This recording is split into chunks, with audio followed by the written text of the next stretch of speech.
Hi friends, it's Sarah from Ruffles and Rainboots.com. Today I'm going to share a very requested video with some new techniques that I hope you'll like. If you would like to make a standing reindeer gnome, just boop, stick around. As always, please give this video a like so that I know you're here. Now this guy stands about 14 inches tall. I'm going to show you how to make a pants pattern, a jacket pattern, and your own hat pattern. I'm going to be sharing what I used and some alternatives in case you don't have them on hand, and a new way to make the antlers. Throughout this tutorial, I'll share what I'm using and some alternatives. Just like getting started here, you do need something that is going to be having a two-way stretch for the fabric and something that we can stick some things into. So I'm going to use 4 inches of a pool noodle. You can use a styrofoam ball, a 6-inch cone, 7-inch cone, whatever you'd like. You can even use a sock gnome. All right, I'm going to use some faux fur, minky fabric for the jacket, and light brown fleece for the hat and body. For the boots, I'm going to be using some pre-made boots with these Dollar Tree rocks. I'm going to put the link to the boots below. They are some of my favorite and so easy, but if you do not have them or want them, you can use boot ornaments, Santa boots that you find at the craft store, or even boots that I've shared on this entire channel on how to make your own. I'm going to be using a 12-inch dowel. Now the Dollar Tree sells 6-inch dowels, so you can use those and just sharpen one end of each, or you can use miter shears like I do in just to find the center of the dowel. Doesn't have to be exact. We're going to sharpen these and put quite a bit of them both in the boot and into our gnome body. So just find the middle-ish area, mark it with an X-Acto knife or pencil, which would probably be better than mine.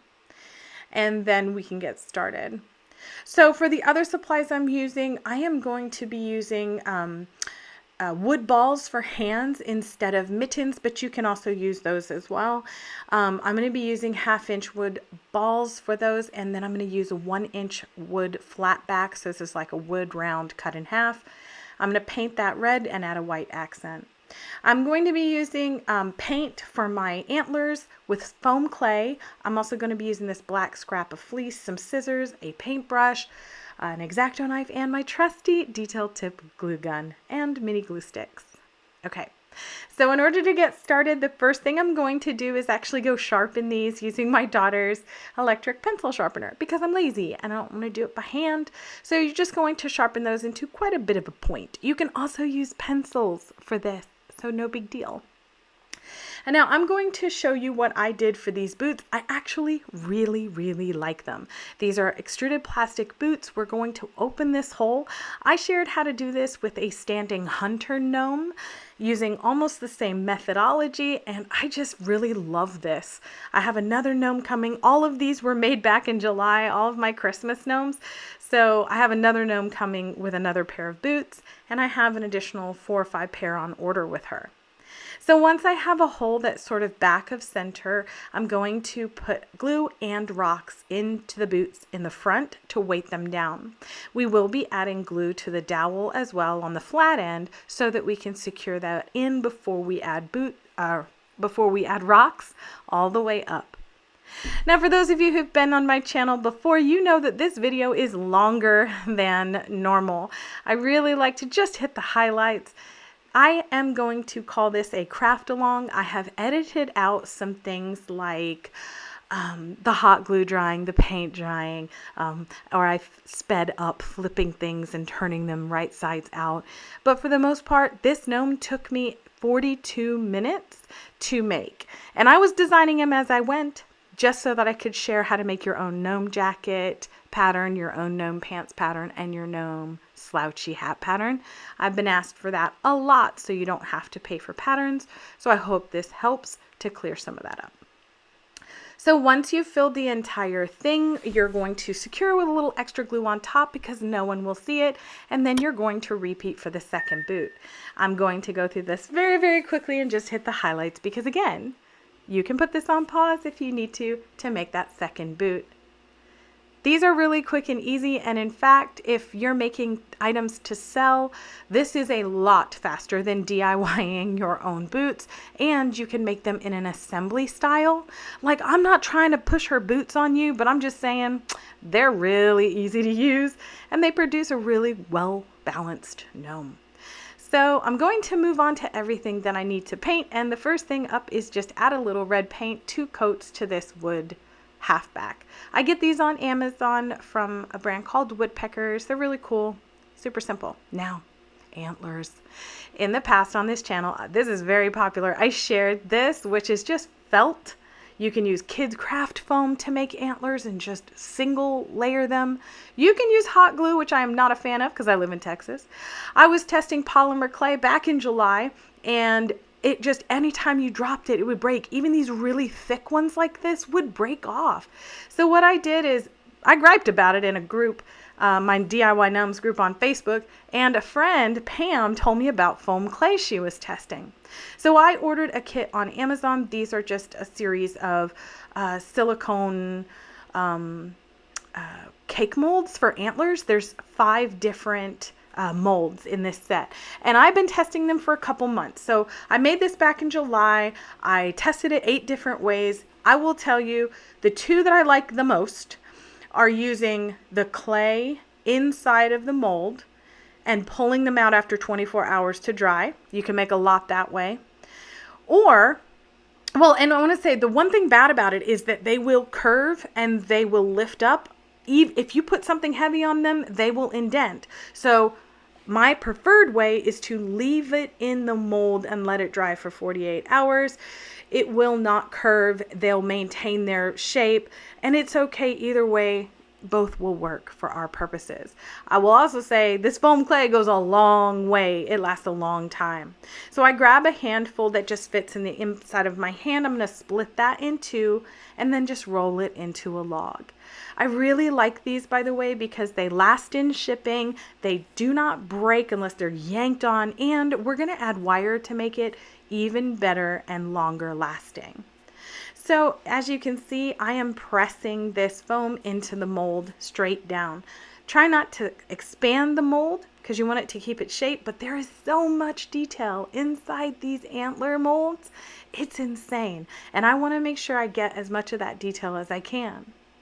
So I've made these a lot, and over 8 or so different attempts. I will say some of mine had bubbles where air was trapped in between the clay and the mold. And so if you get that, don't worry. Just take a little bit of high grit sandpaper or a sanding sponge and just blend that one little bubble out. No one will be able to tell, I promise. So I do make a point of getting all of the excess away from the edges just so I don't have to cut that or sand that off later. You can just take your finger and just pull that right off. I pay particularly close attention to the very, very ends to make sure that those are quite solid. And then we can just repeat this for the second one. So as I mentioned, I'm going to be wiring mine because I want to make sure that these things can travel in a shipping box without being damaged, and also that they can be stored over the hot Texas summers without bending, melting, whatever.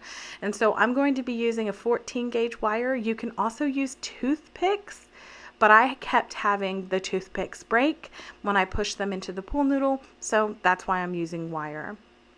So once you get both of them on, and this was all real time, by the way, it's very quick to put these in. I'm going to use the excess to create noses. We create clouds for jewelry. We've done a lot with this stuff already.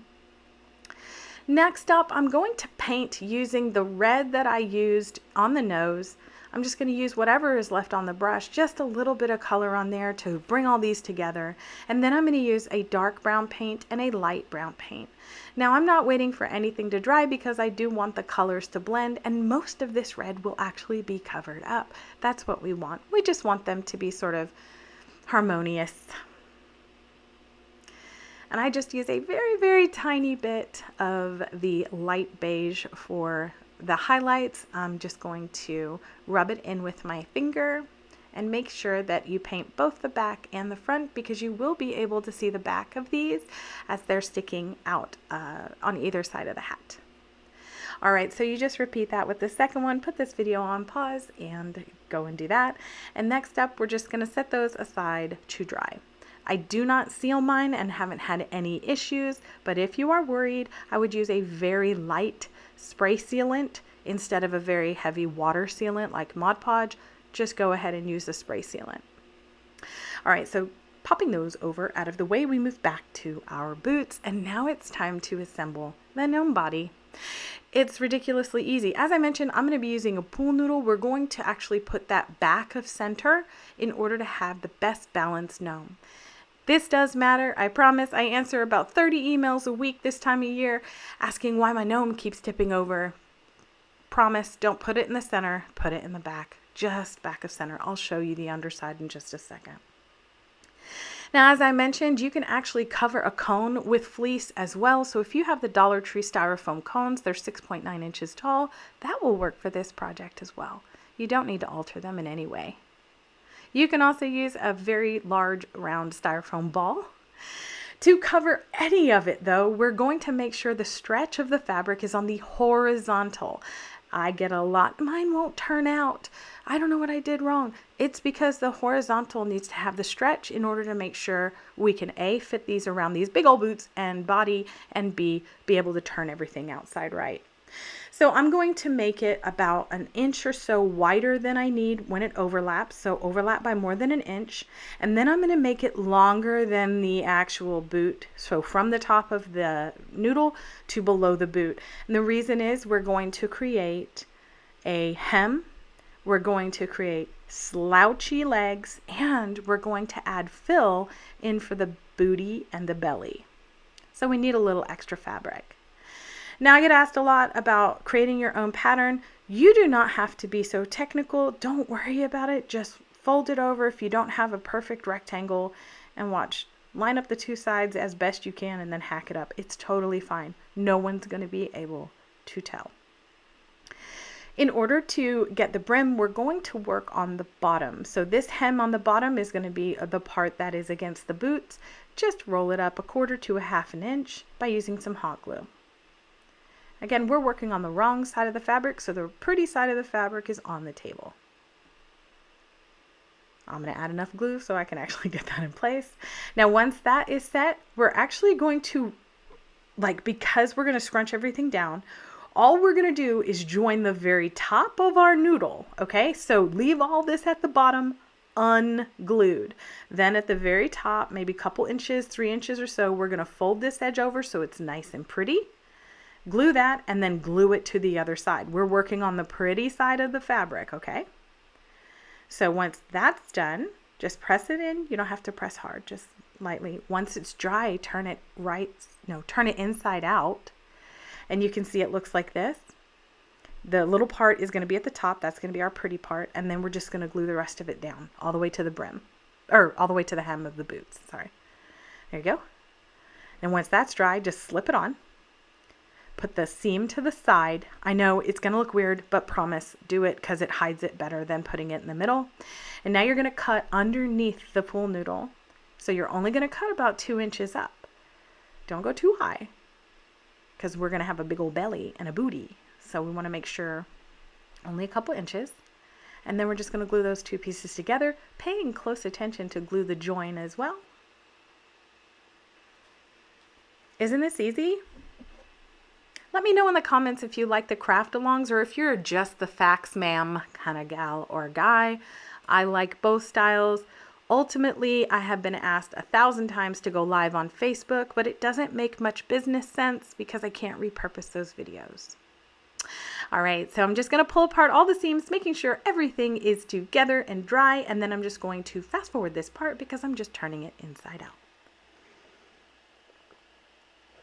And again, we have the stretch on the horizontal, so we'll be able to put these on the boots and the body, no problem. If you're new to this, go ahead and mark the dowels where you have it just at the bottom of the pool noodle so that you know how far to push them in just a second. So now you can go this way, which is frustrating, or go up the other way, and you're just going to slide the boots into the pants, pull them down out of the way of the glue, And then we're just going to add glue to the top of these dowels and secure them into the pool noodle. So for those asking, this is a Dollar Tree pool noodle, and I know that if you get the Target pool noodles, they're much thicker.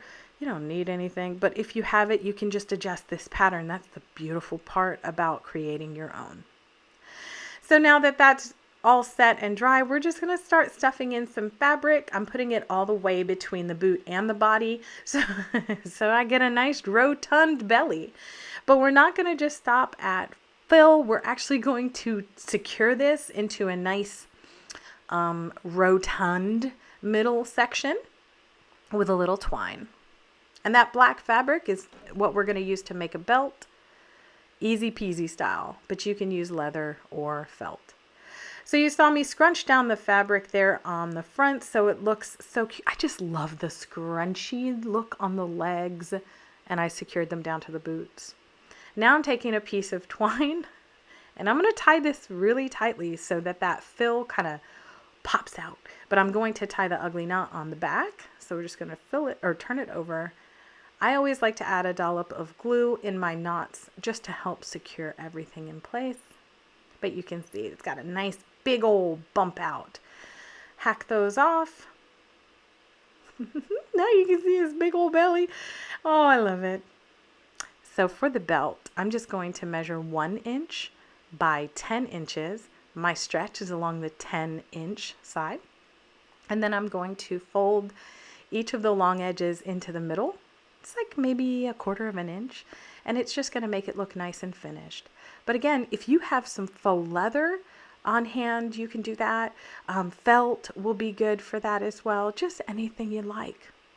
I'm also going to be using kids craft foam to create the bright shiny gold buckle, but you can use whatever you'd like for that. I saw buckles in the jewelry section, which would work perfectly at the craft store. All right, so this is what it's going to look like. Mine's a little long, and that's okay because we're going to overlap it. I cut sort of a rectangle. I mean, this is not fancy. It's a rectangle. And then I just eyeballed where I wanted the slits and cut those into the foam directly with my X-Acto knife and directly on my craft table, which I should probably put a cutting mat down. And then I just poked it right through on either side, created a cute little buckle. Lazy girl style, right?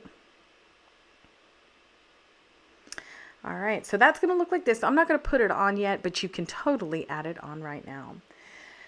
For the gnome jacket, I get asked this all the time. How do I create a jacket? I don't want to have to buy pattern. Look, I'm going to show you. Horizontal stretch. You're going to need it. Then we're going to add both materials, or both on either side. We're going to add material for the hems. So I always add about 1/2 inch for each hem. Then you're going to measure your height. I want mine to always fall below the belt because it's below your waist is where the arms fall. And then you can wrap it around, do your cut there, and do your horizontal and vertical. Mine is 5.5 inches high by 10 inches wide. But again, you do you. I'm using minky fabric, so it's kind of messy. So just clean it up as best you can. In order for me to get the sort of curved opening of the jacket to see the belt, we're going to measure 2 inches up from the side and 2 inches from the bottom. So I folded it right sides together and I'm marking on the wrong side of the fabric. And then I'm just going to take scissors and join those two pieces, curving it while I go. Looky there. You're like 60% of the way done. Now we're going to hem on the wrong side of the fabric. So we're just going from the top down to our first mark and folding that in no more than 1/2 inch. And we're going to do the bottom as well. So while I craft this, I want to tell you this will depend on the material you're using. Fleece and minky, anything that doesn't require hemming is going to be easy. Anything with stretch is going to be easy. If you're using a cotton fabric or you're combining cotton fabric with a like an interfacing to make it a bit thicker, you may have some problems with stretch. That said, if you allow for a bigger seam allowance, you're going to be totally fine. If you want to use cotton fabric or any other fabric that frays, you can use pinking shears to cut it, or you can just double hem it. So you can see here on the curves, I'm just making very tiny slits so that I can take each of these 3 pieces and hem those as well. Because you're using some fabric like minky or fleece, you will not see these joins. It's easy peasy. If, however, you mess up and you do see the joins, just add some trim. Trim is the fixer. Some ideas for trim are ribbon, cording, or even extra pieces of Sherpa fleece or like that thick, chunky yarn. All right, so now that that is done, you've made probably 80% of your jacket thus far. How easy was that? So now what I'm going to do is, well, I'm going to show you, this is how it's going to look. That's perfect for me. What I want to do is now make the arms. Again, the horizontal needs to have the stretch. You can measure from the top of the pool noodle. And if you mismeasure, don't worry, just put the arms lower. So I am going to create 2 pieces and I'm using a 1/2 inch ball. So I'm going to make mine 3 inches wide. You can see here 3 inches wide by about 5.5 inches tall. And the reason I'm doing that is because I'm going to hem the bottom of the sleeve portion. And again, you don't have to make them 5.5. You can make them 7. You can make them 3. It's just going to be where you place it on your gnome that is going to make a difference. So once those are hemmed, I'm going to put the right sides of the fabric together and close up that very long edge. The top and the bottom are left open. My arms are not stuffed and wired, but you can absolutely do both. If you want to wire, I recommend watching my Hunter Gnome video where we wire the arms all the way through the body. The pool noodle is easy, the cone is easy, a styrofoam ball is easy because you will destroy the gnome less quickly with posable arms if you go all the way through the body. All right, so now that those 2 are done, we're going to have to let them dry because in order to turn those right side out, they definitely need to be set. So I'm just going to go ahead and secure on the belt. A little hot glue. And then I had to cut a little bit of mine off, and I am going to overlap them so it gives a nice clean look at the back. And you can cut any twine that's hanging out like that one piece. Because I don't secure down the back of the jacket so they can raise it up and look at the booty. Don't judge me. All right, so this is unnecessary, but I'm just adding glue to the top and securing this fabric all the way around. Totally unnecessary step, but I had to wait for these to dry. So now I'm just going to flip these right sides out. It's super easy because you put the stretch on the right direction. Make those flat, do the other one. Now I'm going to assemble this without the hands, okay? So don't put the hands on. It makes it easier. All right, so I'm measuring a 3-inch wide by about 2-inch beard. This is 100% going to depend on the faux fur that you're using. You can use craft store fur, you can use fur swatches off of Amazon or Etsy. You can use anything you want. You can use yarn. I've shared reindeer moss as a beard. Whatever floats your boat or whatever you want to use up in your craft stash will work. I'm using an X-Acto knife to score the fabric backing lightly so that all my beard hair does not get cut. I should have probably drawn on the shape, but you know, I'm eyeballing it. It was so hot when I was making this gnome. It was like 106 here in Texas in July. Making Christmas stuff. So here I made a mistake because I'm listening to a really great Audible book. I have to rip that off because I need to put the jacket on first. Do you actually need to put the jacket on first? No. I like the way it looks, so I'm going to do that. So I ripped my little guy off, found the center of the jacket, which I'm highlighting here in chalk for you, and just lining up that center with my gold buckle. Now I'm just going to eyeball measure where my arms are going to be. Now I will tell you, you can just glue on this jacket right now, right to the body, and then glue on the arms on the outside. Or you can be extra and create a little slit here, glue on the arms, and pull it through the jacket. Either way works. Either way is fine. But if you don't want your hat to go really, really far below the shoulder line, this is a way to do it. So once those are on, I'm just going to measure the same distance from my center line, make a slight slit in the fabric with an X-Acto knife, and pull the arms through. Like, isn't this the easiest peasiest way? I love this. And this actually works. I've made small gnomes with pre-made booties that are like really tiny, maybe an inch. and this jacket pattern worked. I've made larger gnomes for the chunky gnome pattern, and this jacket worked, so I promise you I'm not steering you wrong with this pattern. Next up, I'm just going to attach the very front and top of the jacket. Get that in place. And because we cut it this way, look how beautiful it is. I'm going to secure the very, very top, but leave all of this open down here at the bottom. And now I can glue on the beard.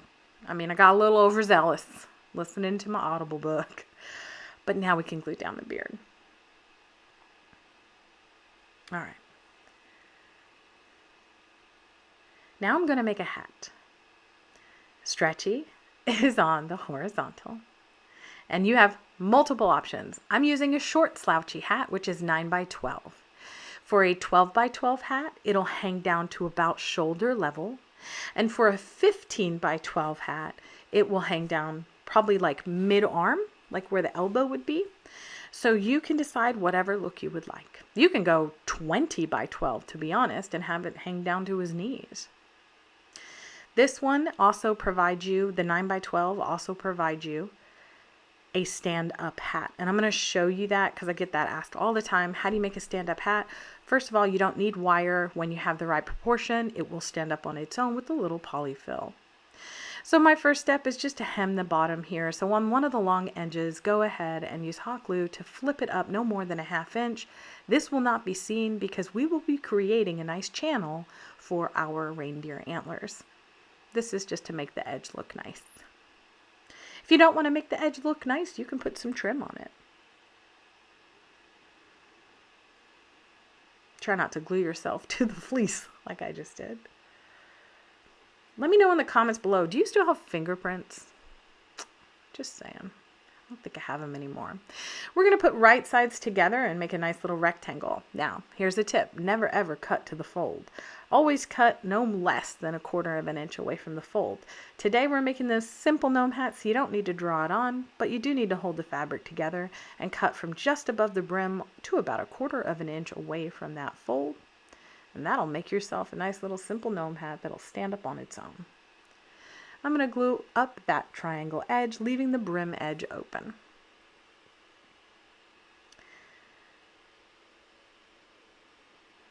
This is real time. This is a craft along. For those of you who are a little bit slower, do you know that you can actually go onto YouTube, and when you go into the settings, you can slow down the speed of videos? I'm a fan of speeding them up, but I have a lot of people email me asking if they can slow down, and that's the easiest way to do it. I turn it right side out using the curved portion of my scissors to pop out that little tip. Later I'll be sewing on a jingle bell, but you can do a pom-pom or some greenery, anything you'd like. Before we assemble the hat and pop on the antlers, I'm going to go ahead and get the reindeer nose in place. As I mentioned, this is some wonky fur that has mixed textures. So I'm just going to slightly part it to get to the fabric backing, add a bit of hot glue, and pop that on. Do hold it until it's set so nothing moves around. Next up, we're going to slip on the hat. Get yourself some pins. Here's why styrofoam, pool noodles, cones, it all works so well. You can actually stick those right through the fabric and into the cone or pool noodle, making sure that they stay in place. You're going to want that for this. So the most important join to me is the one right here over the nose. So I'm just going to push that fur out of the way, put glue on the actual brim of the hat, not on the top of the nose, and I'm going to press that into place. Everything else in the front will remain unglued at this time. I'm going to turn around to the back and secure this big point. I usually try and keep loads of glue on the double, so on the actual hem pieces, so that way no glue will show through. I'm going to remove those pins because we're going to use them in a minute, and stuff a little bit of polyfill right over the top of the pool noodle. You don't need a lot here. Now, if you want to stand this guy up, put some armor on, decorate him, he's done, right? But I'm going to show you how to make a slouchy hat with a brim for the antlers. So you're just going to tuck the front of the hat in toward the body, and that'll make a nice little channel. You are definitely going to want to pin these in place because I will show you a mistake I made so that you don't make it. Now these antlers are too big for the box that I needed them for, so I'm going to angle, not that way, angle cut this so that I can get an idea of how far these are going to stick out. You can put them really close together, you can spread them out, whatever floats your fancy. I'm just going to use the cast off from the other one to cut the second one. As I mentioned, I am going to use a pretty sizable gauge wire to ensure that these do not come out. But you can hot glue them. If this is just for you and your decor, go ahead and hot glue them in. So they were a little big, so I hacked off a little bit more. Okay, now I'm going to tell you I made a big mistake. I'm going to show you the mistake. I believe in sharing them, and here is mine as I just play for a little while. So I cut just a couple inches, maybe 2.5 inches of this wire, and it goes right into the foam. Now these have been dried for more than a month, so you can still work with them. Right here is my big error. You can see me. I took the pin out, I folded it over, and now I'm going to hot glue it. Guess what I don't do? Well, first of all, I make way too much hot glue. It starts seeping out the edge, so I'm going to grab fabric of the same make and model, and I'm just going to wipe that away. Did it work? No, because I didn't hold it and it came apart. So I'm going to tell you, this is why I'm holding both pieces. I'll show you my mess up in just a second. But just FYI, you are going to want to hold this or secure it in place. Now I'm going to secure it right over the top of the arms and everywhere else around the back so that that hat is now on for good. You can see I also pinned over the little slouchy part of the hat because I want to make sure I don't forget that piece. I want to secure that down, and if you're selling, I do recommend securing that one piece down with stitching. To pop in the antlers. Again, if it's just for you, you can glue it, but I'm going to stick my X-Acto knife through the fabric, and then I'm going to pull it out just a little bit, and I'm going to stick the rest of this entire wire directly into that pool noodle. And you can see the moment it goes in, bloop, to the pool noodle. And you can see that that is secure. I'm tugging on that and it's secure. I will add a little bit of hot glue to secure them in their final place, but it's secure. Now you can see there's my big mess up. So I'm just going to secure these two inside the channel with a little tiny bit of hot glue, just to that double layer of fabric, making sure I don't get any glue on the front. And then I'm gonna hack down a little piece of Dollar Tree greenery and like make it to a point so I can stick it right behind my mess up and just cover that with some greenery and a couple berries. Everything can always be fixed, right? And no one would be the wiser. All right, so now that that's done, I want my little guy to be holding something. So I hit up my, Christmas extras bin and got this lantern. Just threaded both of these twine pieces that were already on it through the bead and tied them up in a knot. As I mentioned, I like to secure the knots with a little bit of hot glue just so that I have a nice little bit of extra reassurance. Cut the extras off, and now we can glue that to the inside of the sleeve. I just make a ring around the inside of that double layer of fabric and then pop this in. Making sure you can still see some of that wood ball. You can also use any of my mitten patterns on rufflesandrainboots.com. I have free ones, I have paid ones, whatever you'd like. Just pop the other one in. Now, as I mentioned, I wanted to add a little something extra. When I think reindeer, I think of the jingle bells. So I just sewed on a Dollar Tree gold bell. And I did hide the ends of the thread by sticking them into the hat, pulling taut, and then cutting so that they would bounce and those ends would be forever secure inside. I glued down the side of the hat and held it in place. That's a key. So it doesn't like to move, it does like to move around. I used a white paint pen to add a little reflection, and this guy is done. As I mentioned, he's really fun and easy to make. It took me 42 minutes, and I really like him. I hope the patterns are going to help you. Let me know down in the comments, what do you think of this, and what do you think of the format? As always, thank you for being here. Please like, share, and subscribe for more crafty fun.